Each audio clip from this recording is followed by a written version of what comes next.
When I was a kid, I had a Lego advent calendar from Castle. It was very cool.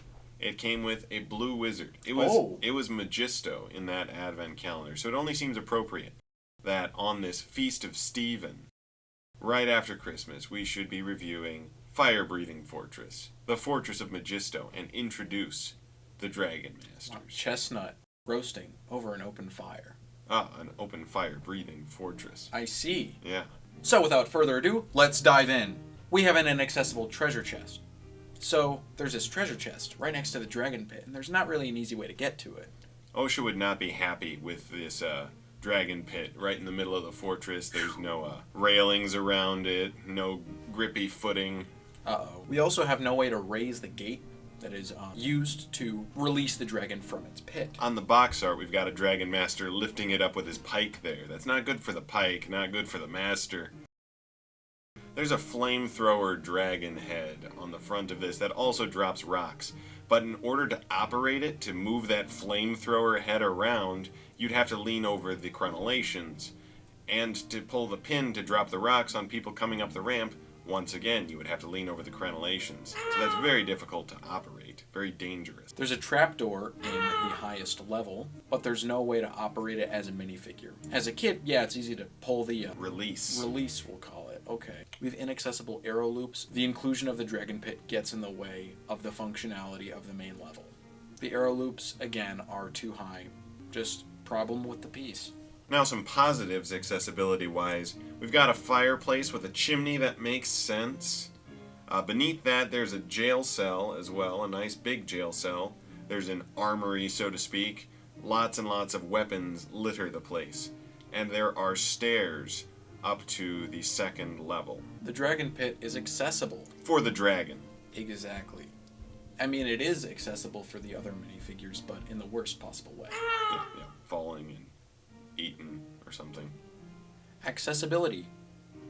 -9. +5. Net, -4. On to defensibility.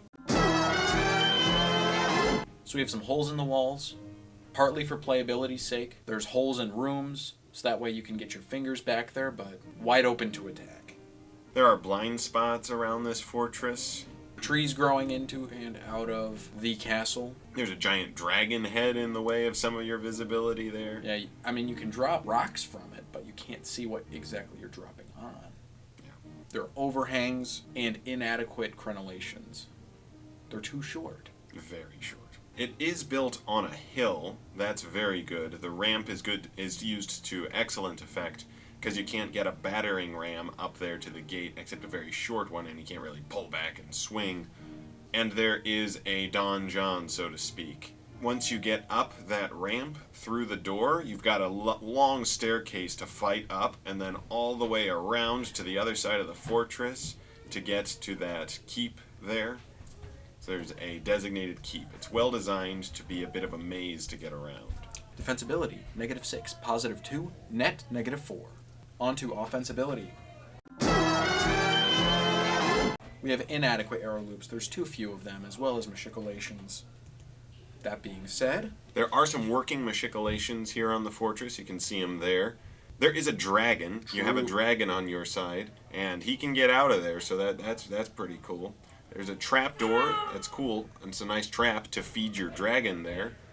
And then you have a giant dragon head on the front of the fortress that breathes fire and will drop rocks. Offensibility, -1. +5. Net, 4. As of right now, our total is -4. Let's take a look at some auxiliary graces. We have an adequate garrison. For the size of this fortress, you have enough folks to guard it, if you include a wizard and a dragon. So, really cool that they've got a wizard. They have some magical powers on their side. That definitely will help with their defensibility. Final score, -2. This castle does not pass. It's very cool, very offensible. Super offensive. Not super defensive, but very offensive. So there you have it. Fire-breathing fortress. I mean, it's almost not a failure. It's very close to not a failure.